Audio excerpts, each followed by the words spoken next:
firmly on skin. Press pads firmly on skin. Do not touch the patient. Analyzing heart rhythm.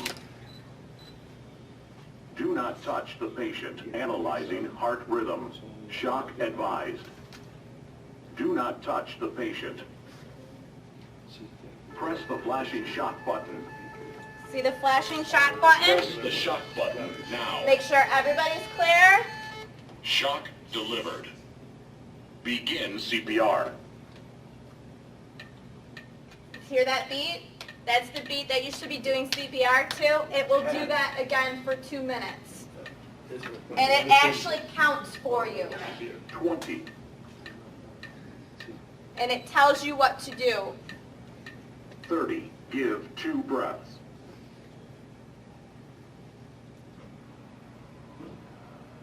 And then it'll start again.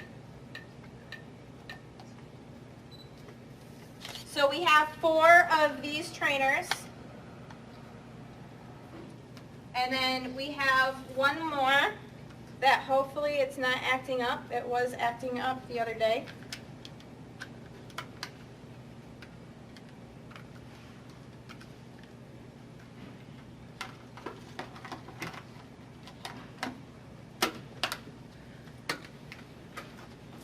Abby, I've got a question. Yes. So let's say you're applying this and then they regain consciousness, start breathing. You just leave everything as is? Leave everything as is. The nice thing about a lot of the AEDs is some of the EMS units can actually take the cables from the AED, leave your pads on, and plug it into their monitor. So that is a decision that is always left up to the emergency medical professionals on what they want to do. If you're doing CPR and we come in and you haven't been doing CPR that long and you're doing a good job with it, we'll let you continue to do CPR because that'll give us a chance to come in and set up our equipment before we take over. So there's usually a good communication between whoever that general citizen is versus the EMS or medical professionals. The other type of AED, again, some of the AEDs are different, but they all do the same thing. They all talk to you and tell you what to do and what the next steps are. Some of the AEDs actually have picture diagrams as well as step-by-step instructions. So again, this is the other AED trainer. Your electrodes you have to connect, and it gets plugged into the machine right here. So what you want to do is turn the power button on. Apply pad to analyzing heart rhythm. Do not touch the patient.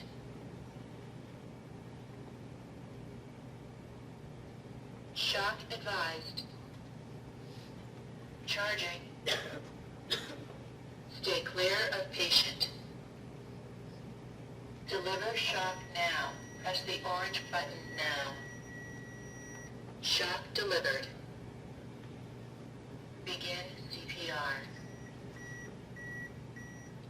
So that's this one.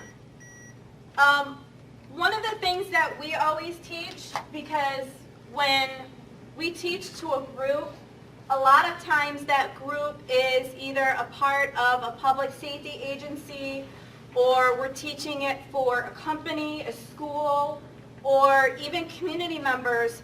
We want to show you and teach you how to work together as a team. If you have somebody that knows how to operate the AED, bringing the AED into you. So when we test you out this afternoon, we're going to test you out as a team or as a group as well to show your partnership. Walter, we got a guy down. You go call 911. Hey, okay? Starting CPR. 1, 2, 3, 4, 5, 6, 7, 8, 9, 10, 11, 12, 13, 14, 15, 16, 17, 18, 19, 20, 1, 2, 3, 4, 5, Remove 6, clothing 7, from the 8, patient's 9, chest. 10, 30. Breaths, 2 breaths. Open packet and apply Cigars. pads 1, onto 2, patient's 3, bare skin. 4, 5, 6, 7, 8, 9, Apply 10, pads 11, as shown in 12, the 13, pictures. 14, 15, 16, 17, 18, 19, 20, 1, packet 2, and 3, apply 4, pads. 5, 6, Press 7, pads 8, firmly 9, on 30. skin. Do not Breaths. touch the patient. Analyzing heart rhythm. Do not touch the patient. Analyzing heart rhythm. Shock advised. Do not touch the patient. Press the flashing shock button. Claire? Shocking? Shock delivered. Begin CPR. 1, 2, 3, 4, 5, 6, 7, 8, 9, 10, 11, 12, 13, 14, 15, 16, 17, 18, 19, 20, 22, 23, 24, 25, 26, 27, 28, 29, 30. And this is where if he's got a mask, Give two he's going to take over taking breaths. I'm going to stay on compressions. 1, 2, 3, 4, 5, 6, 7, 8, 9, 10, 11, 12, 13, 14, 15, 16, 17, 18, 19, 20, 21, 22, 23, 24, 26, 27, 28, 29, 30. Breath. 1, 2, 3, 4, 5. 30. Okay. Give 2 breaths. So again, I was off a little bit from the AED, but I'm going at a little bit of a faster rate than the AED. I'm still at that 100 to 120 beats per minute. But can you see how that was faster? The whole purpose is to minimize the time off the chest 20. and to get as much compressions in as you can. So we're going to teach you guys how to work together as a team using the AED. The AED is going to be, the AED is actually at 100 rate. So if you're going a little faster than the 80, like you said, is okay. 'Cause, 120 is. Does anybody have any questions? One of the Yes. things, she tells everybody to keep clear, if you're the person running the AED, before you push the button, you look from top to bottom and make sure nobody's touching. Don't count on just your voice. You look and make sure nothing's touching the patient and then shock them. When again did you use that? What's that? When do you use the AED? You use the AED whenever it is available. So if you've got an AED and it's available and you're doing CPR or you've got a person down that's unconscious, it could go into a situation where you could have to perform CPR. So you always use the AED whenever it is available to you, because it will diagnose the patient and it will find out if the person can be shocked or needs to be shocked, or if it's just CPR that needs to be performed. There are some times where the AED will say no shock advised, begin CPR. The reason being is this AED only shocks if there is a shockable heart rhythm. Most of the time, the heart, like they said before, is sitting there quivering, and it's not able to contract to push blood through your body. So as it's quivering, what the AED does is it shocks the heart to restart it, to get it to go back to a normal rhythm. If there is no heart rhythm or heartbeat for it to shock, it will not shock. It will tell you just to perform CPR. Question. Yes. So it literally won't shock. In other words, if you push the button to shock, it won't shock. It will not shock. Okay, that's question one. Number two, I've never seen this in person, only on TV. Does the person convulse big, or is it? It basically, yeah, I'm a first responder, so I see it most of it. Walter's got a gray cloud around him. He's had to do CPR and Seven seven times in the times. last year, 7 class ones. Uh-huh. So it's, they'll kind of jerk a little bit, but they don't, like that. Wait, Jump up. And yeah, again, they will not shock a flat line.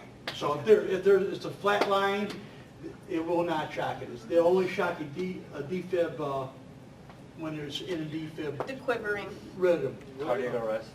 What if you do the 120 and then he's not responding? The device tell you he died or no? No. No, you No. don't ever stop CPR unless you physically cannot do it any longer. As medical professionals, we can't stop CPR until the medical examiner or the medical control authority tells us that we can.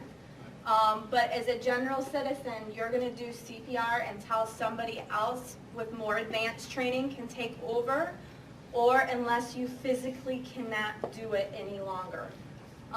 The other question that we get quite a bit too is women. If you get a woman, sometimes that our bras have metal underwire in them. In order to perform proper CPR in a woman, get the bra out of the way. So you want to get that out of the way so you can get the proper hand positioning to perform CPR. Again, this person, your patient, is deceased. You can't do any more harm to them. You're trying to save their life. Be as discreet as you possibly can, but you're there to help save them. Does anybody else have any other questions? Instructors have any other comments on AEDs? Do you guys know that they've responded people after more than 20 minutes? They've done CPR on patients that they've been able to save. So when you think he's dead and you're still doing CPR, they may still be able to save him. That's why we don't stop. Early recognition is key. What they have found, and the reason that the focus is more on the compressions, is because there's oxygen still in the blood. It's our goal to, with the compressions, every compression that we do is like every heartbeat. It helps circulate that blood through the body to feed those vital organs and to feed the brain to keep somebody alive. So that's why it's so important that early recognition is key, and as many compressions as we can give them in that 100 to 120 beats per minute is important, because we're beating their heart for them.